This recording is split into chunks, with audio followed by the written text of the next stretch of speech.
Assalamualaikum warahmatullahi wabarakatuh. Waalaikumsalam warahmatullahi wabarakatuh. Apa kabarnya hari ini anak-anak? Alhamdulillah luar biasa, tetap semangat, pantang menyerah, Allahu Akbar. Ya, semuanya sehat? Ya, alhamdulillah. Sebelum masuk ke proses pembelajaran, kita sudah melakukan kesepakatan kelas, yaitu setiap pembelajaran dimulai kelasnya harus bersih. Kemudian anak-anakku sekalian harus punya alat tulis. Jadi harus terpenuhi kita punya kesepakatan kelas itu. Jadi apakah di sekitar adik-adik anak-anakku sekalian ada sampah atau apa? Kalau misalnya ada, silahkan diangkat dulu biar kita memulai pembelajaran dalam keadaan bersih sesuai dengan kesepakatan kelas kita. Apakah ada sampah? Iya. Alhamdulillah. Persiapan tulisnya ada? Ada. Alhamdulillah, berarti anak-anak sekalian siap untuk melakukan pembelajaran pada hari ini. Ya, alangkah baiknya sebelum memulai pembelajaran kita berdoa dulu sebagai umat yang beragama. Jadi kita memulai segala sesuatu dengan doa. Untuk itu, Ibu minta tolong ketua kelas untuk pimpin doa kita pada pagi hari ini.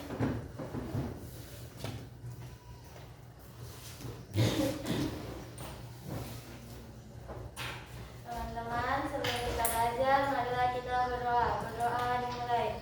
Bismillahirrahmanirrahim. Rabbi zidni ilman warzuqni fahman. Semua selesai. Ya, terima kasih untuk ketua kelas yang sudah bantu Ibu untuk memimpin doa sebelum memulai pembelajaran. Ya, selanjutnya sebagai warga negara yang baik, Ibu ingin sebelum kita memulai pembelajaran kita dahulukan lagu kebangsaan Indonesia Raya. Jadi semoga lagu ini lebih menumbuhkan rasa nasionalisme kita, menumbuhkan rasa patriotisme kita, lebih mencintai negara, begitu. Ya, kepada anak-anak sekalian kita berdiri sama-sama.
Alhamdulillah cuma Najwa yang sakit, jadi semoga yang yang hadir ini tidak sakit dan kita bisa mulai pelajaran.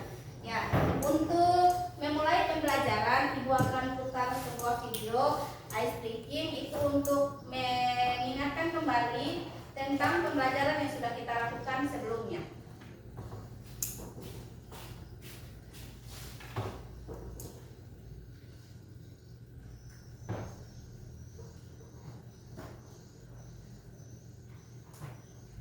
Yuk kita amati gambar berikut.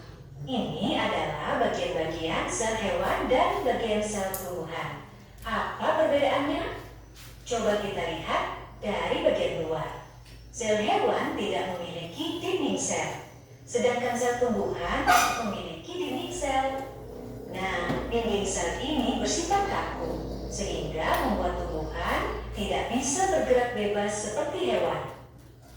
Selain itu, sel hewan memiliki pakola yang berukuran kecil, sedangkan tumbuhan memiliki pakola berukuran besar yang disebut dengan pakola makanan. Pakola ini berfungsi untuk menyimpan hasil fotosintesis. Selanjutnya, sel hewan tidak memiliki kloroplas, sedangkan sel tumbuhan memiliki kloroplas. Kloroplas ini mengandung zat warna hijau daun yang sering dikenal dengan istilah klorofil, sehingga kloroplas berperan dalam proses fotosintesis.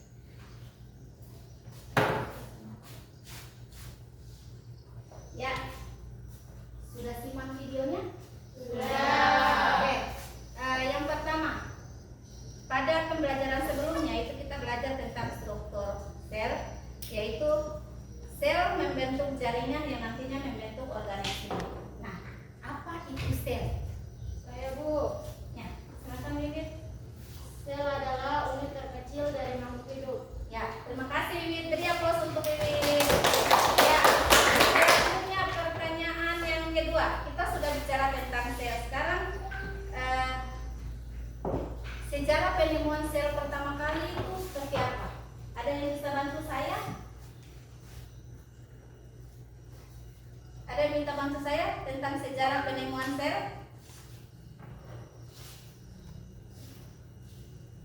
Ada? Tidak ada? Atau ada? Sudah lupa? Ya. Lupa? Ada Ibu, saya Oh iya, silakan ketua kelas. bagaimana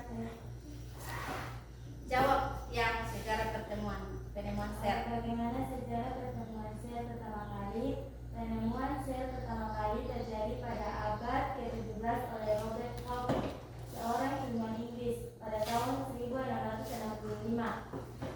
Robert Koch mengamati irisan Histiotus dengan menggunakan mikroskop dan menemukan struktur kecil berbentuk kotak yang disebutnya sel. Ya, terima kasih untuk ketua kelas yang sudah bantu Ibu untuk mengingatkan teman-teman kembali tentang materi sebelumnya. Beri aplaus untuk ketua kelas.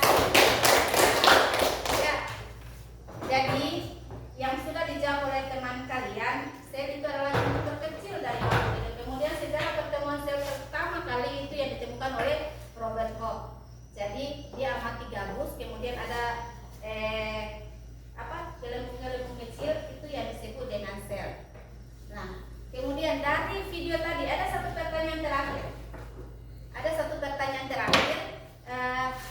Apa yang terdapat di dalam sel dari video yang tadi? Ada yang masih ingat? Lupa? Baru saja diputar. Mau diputar kembali? Iya. Boleh? Boleh. Tidak apa-apa. Ya. Ini putar terakhir. Jadi silakan untuk teman-teman yang lain berebut diskusi kecil begitu. Yuk kita amati gambar berikut. Ulang. Ini adalah bagian-bagian sel hewan dan bagian sel tumbuhan. Apa perbedaannya? Coba kita lihat dari bagian luar. Sel hewan tidak memiliki dinding sel, sedangkan sel tumbuhan memiliki dinding sel. Nah, dinding sel ini bersifat kaku, sehingga membuat tumbuhan tidak bisa bergerak bebas seperti hewan. Selain itu, sel hewan memiliki pakola yang berukuran kecil, Sedangkan tumbuhan memiliki vakuola berukuran besar yang disebut dengan vakuola makanan. Vakuola ini berfungsi untuk menyimpan hasil fotosintesis. Selanjutnya, sel hewan tidak memiliki kloroplas, sedangkan sel tumbuhan memiliki kloroplas. Kloroplas ini mengandung zat warna hijau daun yang sering dikenal dengan istilah klorofil. Sehingga kloroplas berperan dalam proses fotosintesis. Ya. Baru Putar, ada yang bisa sebutkan? Silakan. Sel hewan tidak memiliki dinding sel, sedangkan sel tumbuhan memiliki dinding sel. Iya, betul sekali. Beri aplaus untuk teman kita ini.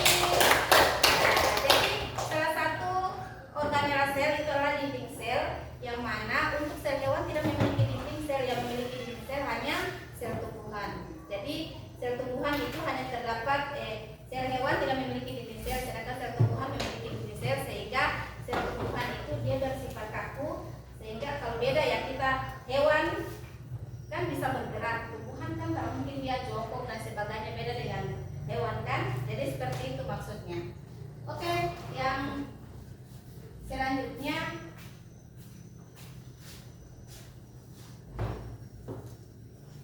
kita ke topik hari ini. So, belajar tentang sel.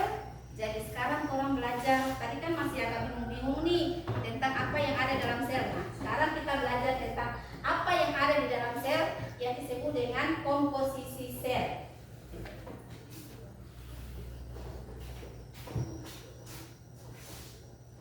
Ya, komposisi sel.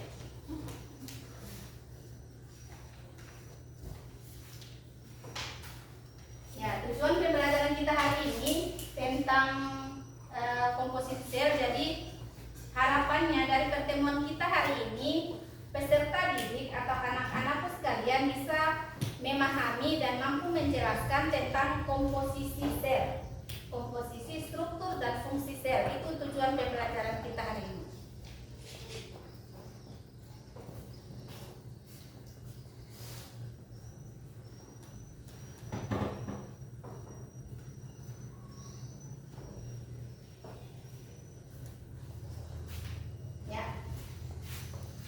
Jadi struktur dan fungsi sel untuk topik kita dia. Jadi ada struktur dan fungsi sel, kemudian jenis-jenis sel.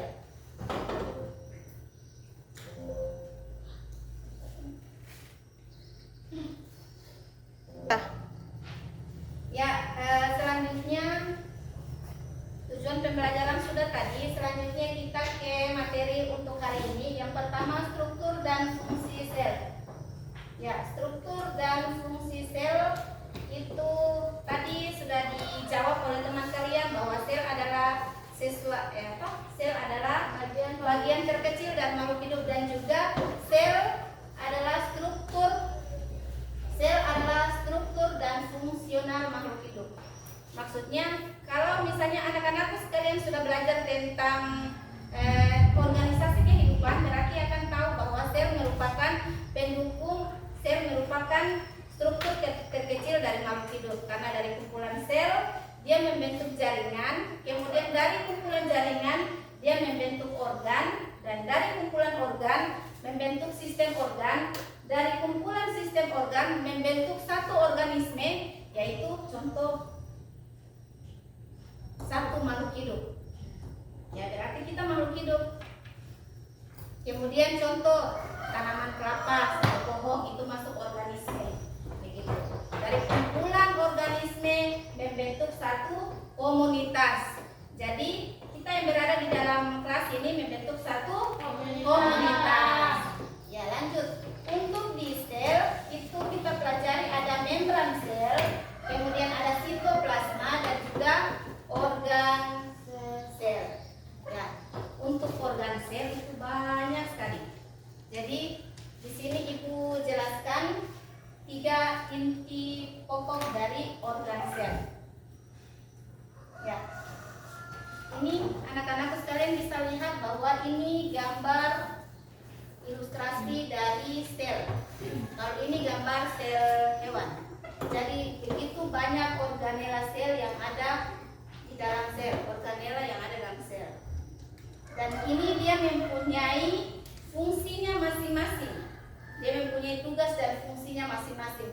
Ada yang membentuk tenaga, ada yang untuk pertumbuhan. Jadi kerjanya semuanya di sini. Gitu.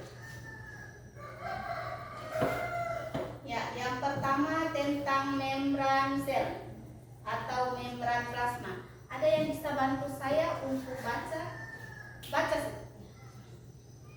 Ya, baca ini. Apa itu membran sel? Ada yang bisa bantu saya?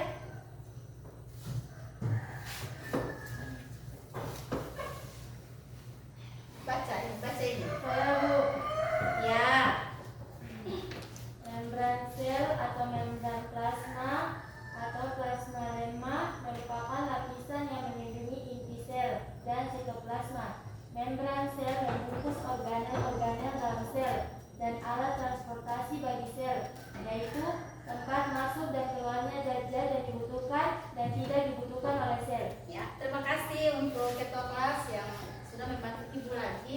Ya, jadi membran sel ini dia sebagai alat transportasi dan juga sebagai tempat keluar masuknya zat di dalam sel. Jadi istilahnya kayak ya, misalnya ini, berarti membran itu yang paling di luar. Gitu. Membrannya yang paling keluar, jadi dia masuk dan keluarnya zat itu melewati membran. Jadi gambar membrannya ini. Jadi anak-anak sekalian bisa lihat ini gambar membran sel. Jadi membran sel. Jadi dalam membran sel itu ada glikolipid, glikoprotein, itu ada semua di sini. Ini struktur membran sel. Jadi membran sel itu dia tebalnya 7,5 sampai 10 nanometer. Ya, ini ketebalannya kurang lebih 7,5 sampai 10 nanometer. Dia kemudian memiliki membran trimer yang disusun oleh lipid dan protein. Tahu lipid dan protein? Tidak tahu. Ya, lipid itu lemak. Kemudian protein itu yang nanti membentuk tenaga. Gitu. Kemudian dia ini. Makanya tadi saya bilang, Ibu bilang bahwa dia terdiri dari lemak dan protein. Kurang lebih 45% dari membran sel itu adalah lemak. Nah, kemudian protein kurang lebih 55%. Gitu. Fungsinya seperti apa Ibu? Nah, ini fungsinya. Fungsi dari membran sel salah satunya mengatur lalu lintas senyawa-senyawa atau ion-ion yang masuk dan keluar sel. Itu fungsinya. Kemudian di sini yang kedua sebagai reseptor, yang ketiga tempat berlangsungnya reaksi kimia seperti mitokondria, kloroplas, retikulum endoplasma dan lain-lain. Jadi dia tempat berlangsungnya reaksi kimia. Kemudian yang fungsi yang keempat sebagai reseptor perubahan lingkungan sel seperti perubahan suhu, intensitas cahaya. Itu adalah fungsi dari membran sel. Sekarang yang kedua kita ke sitoplasma. Bisa baca? Oke, Ibu minta tolong satu orang untuk baca buat kita semua yang dari arah kanan Ibu. Minta tolong baca yang ini apa itu sitoplasma. Saya. Ya, silakan. Sitoplasma berasal dari kata sito, sel, dan plasein, bentuk hal yang hidup di dalam membran plasma dan di luar nukleus yang menentukan bentuk sel. Ya, jadi sitoplasma itu dia terdiri dari dua suku kata yaitu sito dan plasein. Sito itu artinya sel, plasein itu artinya bentuk, sehingga sitoplasma itu adalah hal yang hidup di dalam membran plasma dan di luar nukleus yang menentukan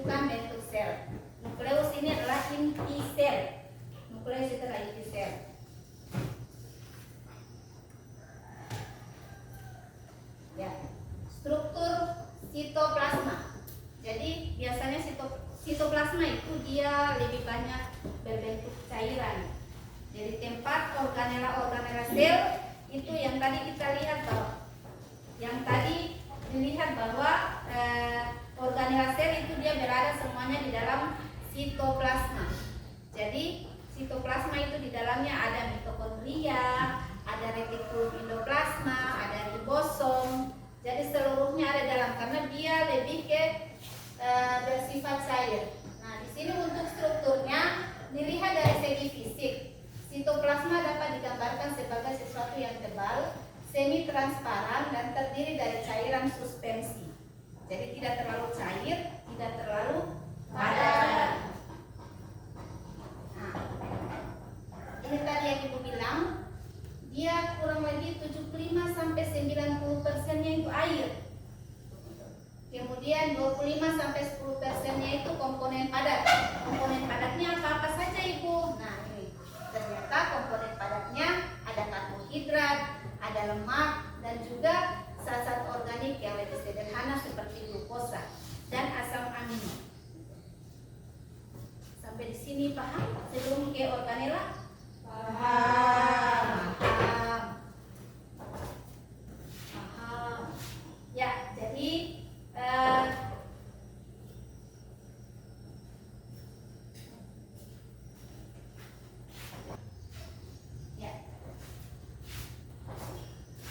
fungsi sitoplasma.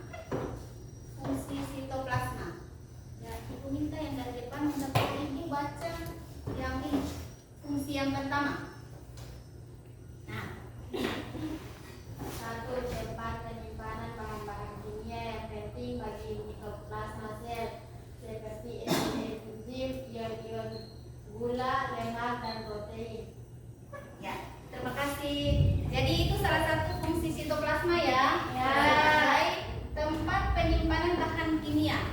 Jadi sitoplasma itu dia ini, kalau misalnya anak-anakku sekalian lihat ini salah satu bentuk sel, ini sel hewan. Jadi sitoplasma yang mana? Ya, jadi tadi kurang lebih 75 sampai 90%-nya air. Itu dia ada ini yang biru-biru ini, yang warna biru. Itu adalah sitoplasma. Ya. Fungsinya ada beberapa itu. Kemudian yang selanjutnya, nah, inti sel. Kita ke organela sel yang lain yaitu inti sel. Inti sel itu, Ibu minta tolong yang dari sini baca. Bantu Ibu baca.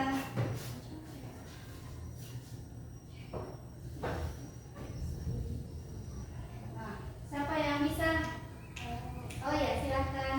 Ini Sel adalah organel yang paling menonjol dibandingkan dengan organel sel lainnya. ya, terima kasih. Jadi inti sel itu adalah organela yang paling menonjol dari organela sel yang lain. Kenapa? Karena dia ada di tengah. Dia merupakan pusat dari organela sel itu. Ya, struktur terdiri dari lapisan inti, nukleoplasma, nukleus, dan kromosom. Jadi di sini kalau kita sudah berbicara kromosom itu berarti membawa sifat genetik. Nah, ini contoh dari gambar sel. Jadi tadi sel yang sudah kecil, kemudian inti sel ternyata ada beberapa lapisan lagi. Nah, ini kromosom salah satu pembawa sifat keturunan. Jadi dia berada di dalam inti. Fungsinya. Nah, fungsi yang pertama menyimpan materi herediter atau gen dalam bentuk helaian DNA yang panjang dan tipis, itu yang lebih disebut dengan asam deoksiribonukleat. Itu ini DNA ini. Asam deoksiribonukleat ini dia namanya. Disebut sebagai kromatin. Ini yang berada dalam inti sel. Kemudian dia menyimpan protein RNA, asam ribonukleat dalam nukleus. Berarti dalam inti sel, inti lagi. Pertukaran molekul. Kemudian dia juga produksi ribosom. Sekarang kita ke organela yang lain. Salah satunya mitokondria. Mitokondria Ibu minta bantu yang di belakang. Ya. Minta tolong Ibu baca itu apa itu mitokondria. Baca untuk teman-teman. Mitokondria adalah tempat di mana fungsi respirasi pada makhluk hidup berlangsung dan merupakan unit sel penghasil tenaga. Ya, terima kasih. Ya, mitokondria itu adalah tempat di mana fungsi respirasi pada makhluk hidup dan merupakan unit sel penghasil tenaga. Yang awalnya tadi Ibu sudah bilang bahwa masing-masing organel sel dia mempunyai fungsinya. Ada yang sebagai pembentuk tenaga, ada sebagai pertumbuhan. Nah, salah satu pembentuk tenaga kita dalam tubuh itu adalah mitokondria. Ya. Struktur mitokondria. Yang tadi kalau anak-anak sekalian masih ingat untuk sitoplasma kurang lebih 75-90% air. Kemudian di sini untuk mitokondria ketebalannya diameternya 0,5 nanometer dan panjangnya 0,5 sampai 1,0 nanometer, berarti sangat kecil. Terdiri dari 4 bagian utama. 4 bagian utama, ada membran luar, berarti yang ini. Ada. Kemudian ruang antar, ini. Membran matriks itu yang bisa lihat ya? Ya. Ruang matriks terletak di bagian dalam membran, jadi ini. Fungsi mitokondria. Ya, salah satunya fungsi mitokondria itu adalah sebagai penghasil energi tenaga melalui proses oksidasi. Ya, beri aplaus untuk kita semua.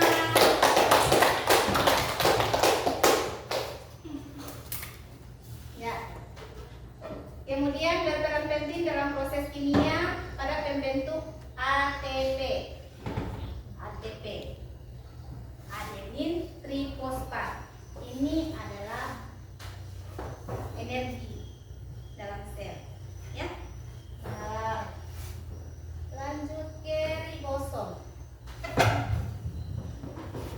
Ribosom adalah partikel berbentuk bulat yang berenang bebas di dalam sitoplasma.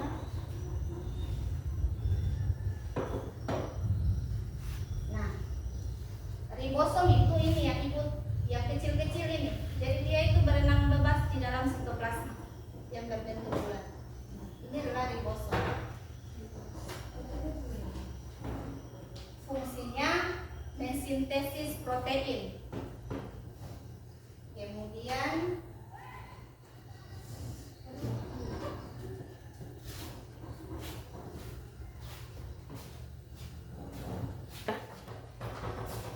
ya, itu tentang fungsi ribosom. Lanjut jenis-jenis sel. Sel itu terbagi atas dua.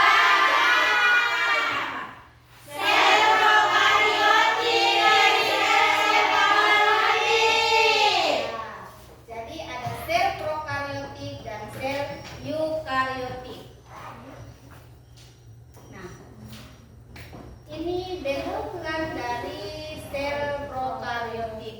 Jadi apa itu sel prokariotik?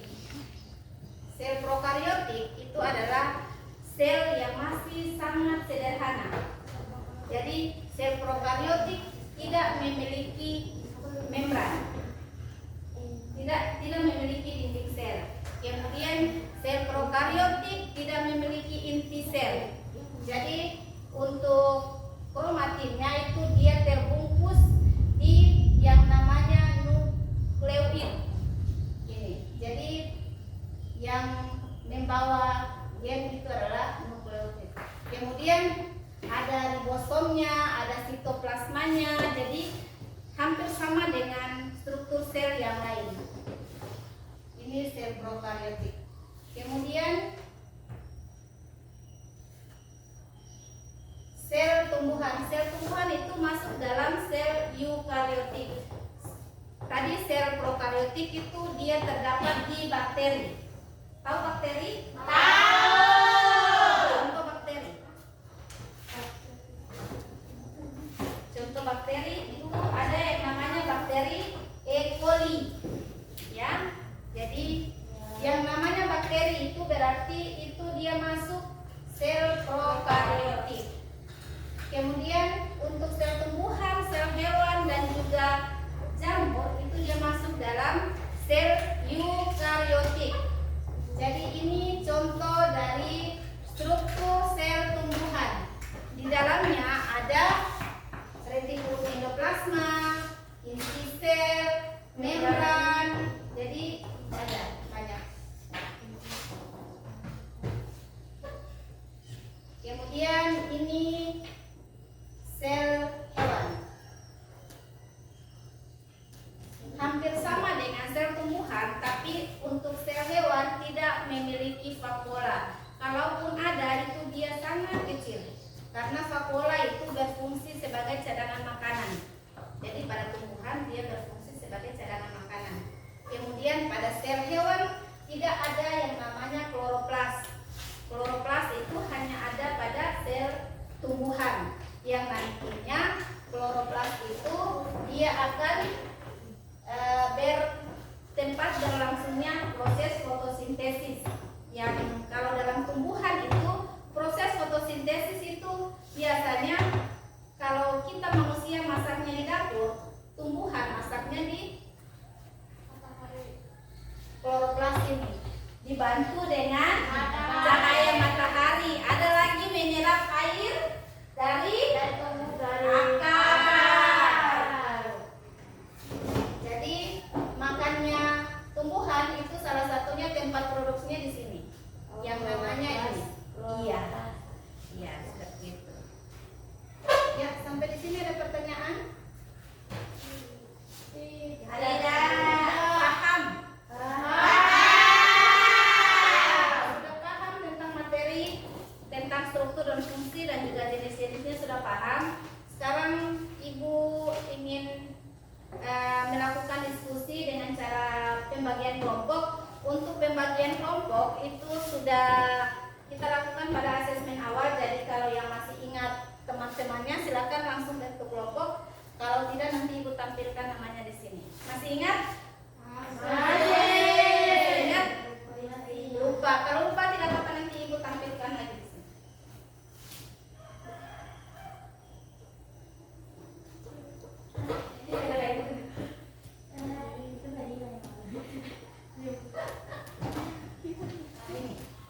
Jadi, kenapa kamu mati? Kenapa yang ini?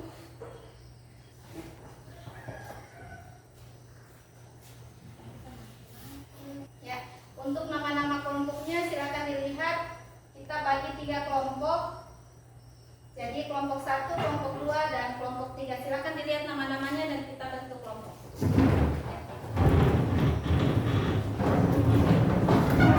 Kelompok 1 di arah kanan, kelompok 2 di tengah, kelompok 3 di arah kiri saya. Ayo.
Kayaknya dapur sih Kak.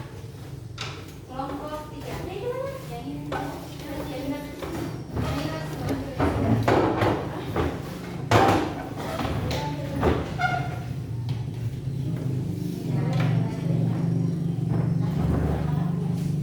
Ya, duduk.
ada Nista.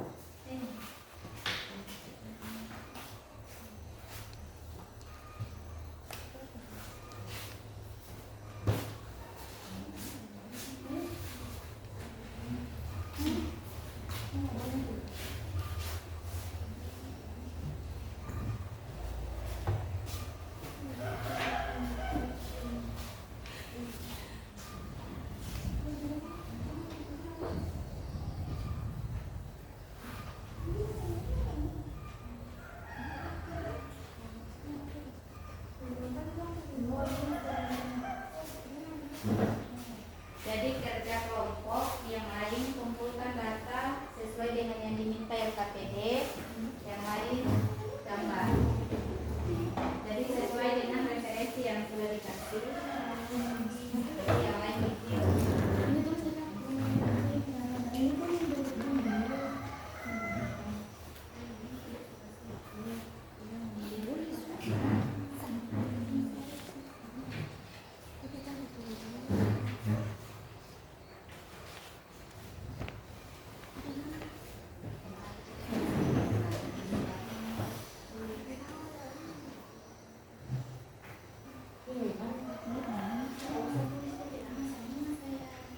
Jadi langsung saja menuju LKPD tadi.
Dan nanti yang ini di penentuannya sesuai LKPD saja. Jadi ini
kesibukan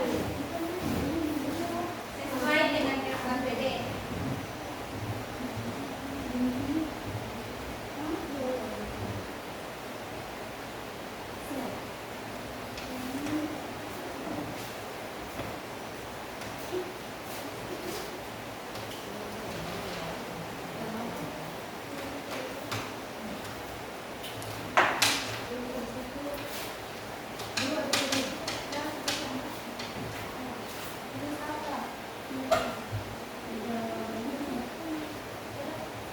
Sudah? Ada yang sudah? Belum?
Isi RKPD.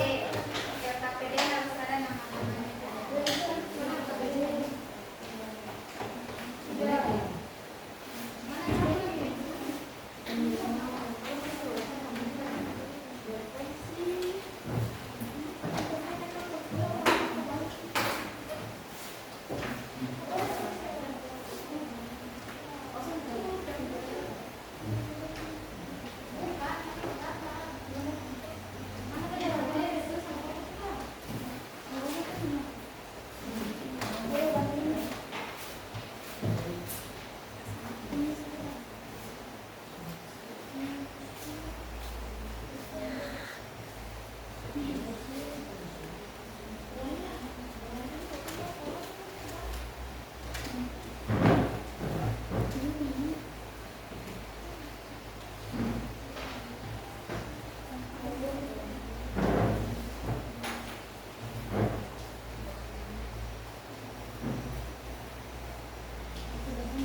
Ya.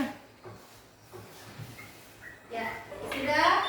Sudah. Oke, kalau sudah kita ke presentasi. Jadi presentasi pertama dari kelompok 1. Pada kelompok 1 disilakan.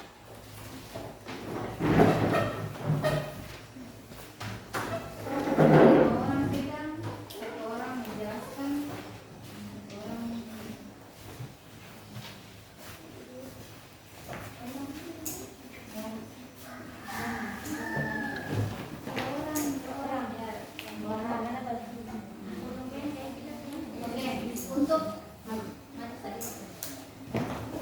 untuk teman-teman yang lain, perhatikan apa yang disampaikan oleh kelompok 1. Assalamualaikum warahmatullahi wabarakatuh.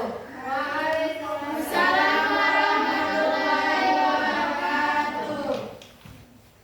Baik, kami dari kelompok 1 ingin mempresentasikan hasil kami yaitu sel prokaryotik. Sebelum lanjut kepada materi, kami dari kelompok 1 ingin memperkenalkan diri. Saya Safina Ramadhani sebagai moderator dan samping kiri saya Siti Wajra Mahmud sebagai pemateri. saya Safina Ramadhani sebagai anggota. Oke, saya persilakan kepada pemateri. Di sini kita semua bisa lihat gambar dari sel prokaryotik. Di sini sel prokaryotik memiliki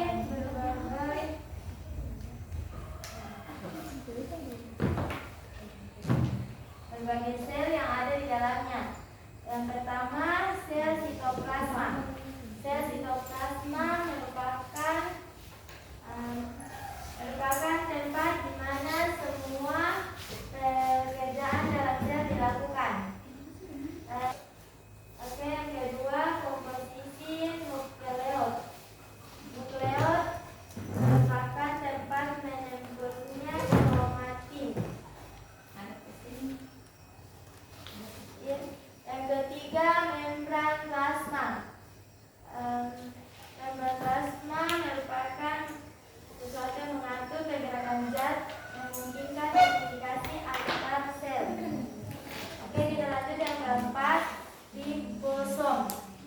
Ribosom ialah mensintesis protein. Oke, itu saja yang dapat saya sampaikan. Baik, sampai di sini apakah ada yang mau bertanya atau memberikan kesimpulan? Saya kira-kira apa fungsi dari ribosom? Oke, fungsi dari ribosom yaitu mensintesis protein yang berada di dalam sel. Ada lagi? Sudah. Oke, sekian dari kami. Kurang dan lebihnya kami mohon maaf. Wassalamualaikum warahmatullahi wabarakatuh. Waalaikumsalam warahmatullahi wabarakatuh. Ya, beri aplaus untuk kelompok 1.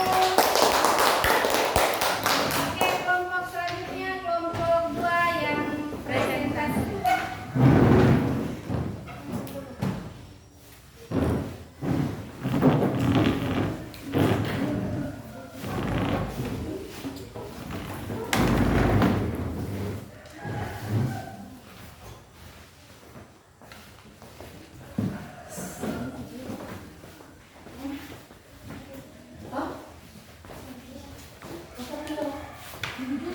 Ya, lanjut kelompok 2. Untuk kelompok yang lain silakan menyimak apa yang disampaikan oleh kelompok 2.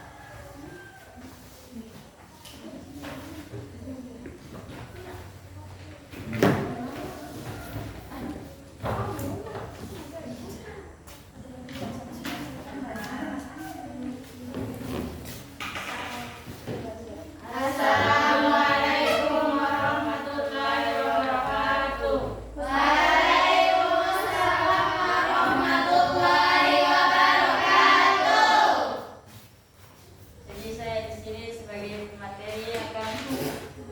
moderator.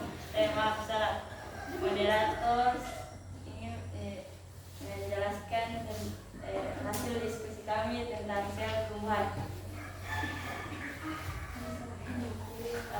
Silakan kami serahkan materi untuk menjelaskan. Baik, saya di sini sebagai pemateri akan menjelaskan tentang sel tumbuhan. Yang pertama, vakuola. Vakuola berfungsi menyimpan air dari sisa metabolisme. Yang kedua, retikulum endoplasma. Berfungsi mensintesiskan lipid. Yang ketiga, kloroplas. Berfungsi melakukan fotosintesis. Dan yang terakhir, dinding sel. Berfungsi perlindungan. Baik, dari penjelasan kami ada yang ingin bertanya?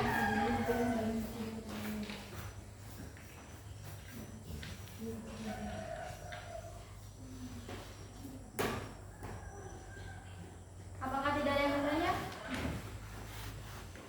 Saya ingin bertanya, apa fungsi dari kloroplas? Jadi kloroplas berfungsi melakukan fotosintesis. Baik, ada lagi yang ingin bertanya? Tidak. Oke, karena sudah tidak ada yang ingin bertanya, saya tutup dengan wassalamualaikum warahmatullahi wabarakatuh. Waalaikumsalam warahmatullahi wabarakatuh.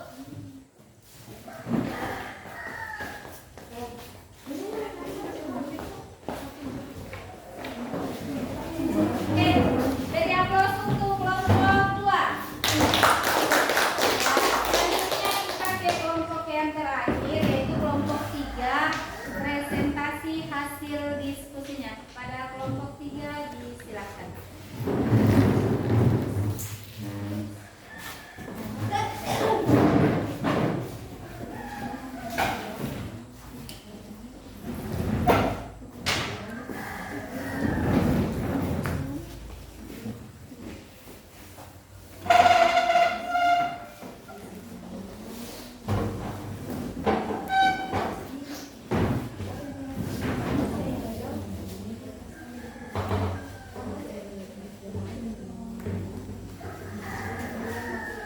Oke, silakan kelompok 3.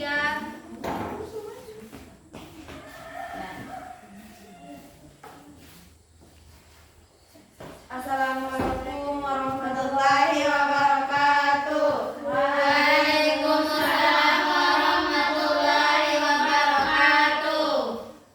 Baik, kami dari kelompok 3 ingin mempresentasikan hasil kerja kelompok kami, yaitu tentang sel hewan. Perkenalkan, nama saya Fauzia Suriname sebagai moderator, Naila sebagai pemateri, Sri sebagai notulen, dan Reva dan Fadila sebagai anggota. Ada Naswas, tetapi dia sedang sakit. Saya serahkan kepada pemateri. Saya akan menjelaskan tentang struktur sel hewan. Di sini komposisi sel ada 4 yang ditulis di sini. Yang pertama, inti sel berfungsi sebagai mengendalikan aktivitas sel. Yang kedua, badan Golgi yang berfungsi sebagai mensintesis karbohidrat. Yang ketiga, lisosom yang berfungsi sebagai menguraikan struktur sel yang sudah tua atau rusak di dalam sel. Yang keempat, mitokondria yang berfungsi sebagai menghasilkan energi melalui respirasi sel. Baik, terima kasih. Kami telah membacakan tentang sel hewan. Di sini kami akan membuka sesi pertanyaan. Apakah ada yang ingin bertanya? Saya. Silakan dari kelompok 1. Jelaskan pengertian dari badan Golgi.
prokariotik itu adalah sel yang masih sangat sederhana.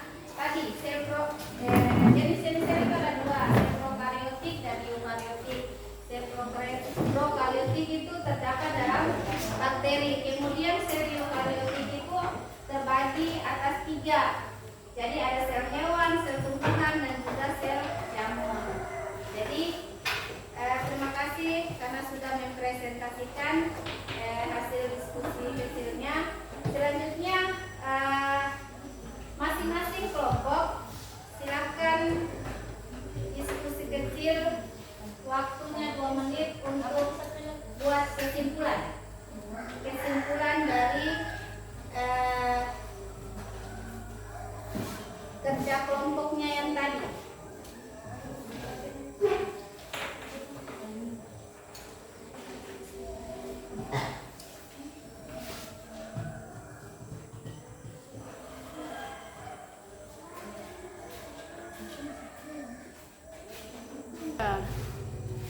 Oke,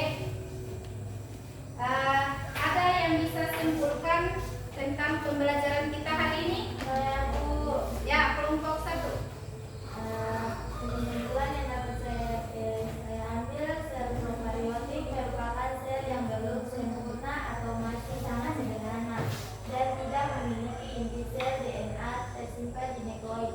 Ya, jadi menurut ketua kelas dia di kelompok 1 bahwa kesimpulannya itu sel prokariotik itu dia belum sempurna gitu. Ya, ada lagi? Saya Bu, Ya. kesimpulan tentang yang kelompok kami pelajari adalah sel tumbuhan, yaitu jenis sel yang memberikan bentuk dan dukungannya struktur kloroplas menangkap energi matahari untuk fotosintesis dan pengolah menyimpan air dan zat serta retikulum endoplasma bertugas sintetis dan transportasi protein serta lipid. Ya, terima kasih. Jadi kesimpulan dari kelompok 2 itu merangkum tentang hasil diskusinya tentang sel tumbuhan. Yang garis besarnya bahwa salah satu komposisi sel dalam sel tumbuhan itu adalah kloroplas. Jadi dia berfungsi dalam proses fotosintesis. Oke, ada lagi? Ada yang ingin tambahkan? Oke. Jadi sel hewan termasuk sel eukariotik yang komposisi selnya sudah lengkap. Ya, terima kasih. Jadi itu kesimpulan dari kelompok 3 bahwa sel hewan itu dia termasuk dalam sel eukariotik yang komposisi selnya sudah lengkap. Oke, jadi terima kasih untuk semuanya yang sudah bantu Ibu untuk menyimpulkan materi kita pada hari ini. Beri aplaus untuk kita semua. Selanjutnya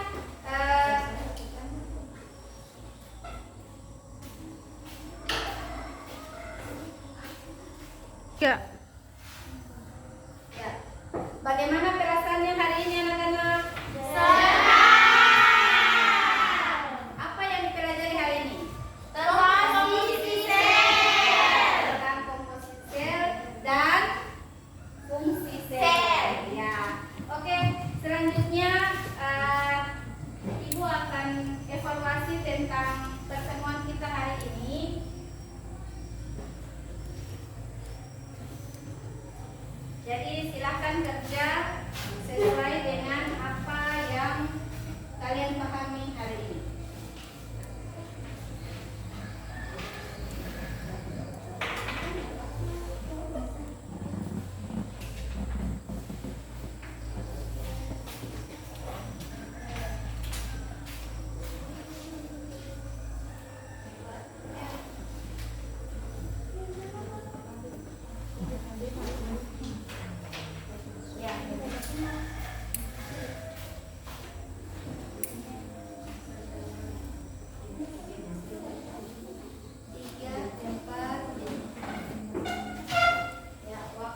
organela sel yang di dalamnya masing-masing mempunyai fungsi produksi tenaga dan sebagainya. Jadi wajib kita syukuri itu. Kemudian yang kedua, terima kasih untuk anak-anakku sekalian telah bersama ibu kurang lebih 2 jam menyelesaikan pembelajaran kita hari ini. Dan yang selanjutnya untuk minggu depan ibu harap belajar itu materi tentang metabolisme sel. Itu untuk materi kita pada kegiatan pembelajaran minggu depan. Oke, sekian dari ibu. Jadi sebelum kita tutup pembelajaran kita hari ini, ketua kelas ibu minta bantu sebagai umat yang beragama, lagi-lagi kita harus berdoa dari muka dan juga ya. Kita berdoa sebelum pulang. Oke teman-teman, sebelum kita pulang, marilah kita sama-sama berdoa. Berdoa dimulai. Bismillahirrahmanirrahim. Innal insana lafi khusr illa alladziina amanu wa amilus solihati wa tawassaw bil haqqi wa tawassaw bis sabr. Terima kasih untuk ketua kelas. Selanjutnya jangan lupa belajar dan jaga kesehatan agar pertemuan selanjutnya kita bisa berkumpul kembali. Demikian, wassalamualaikum.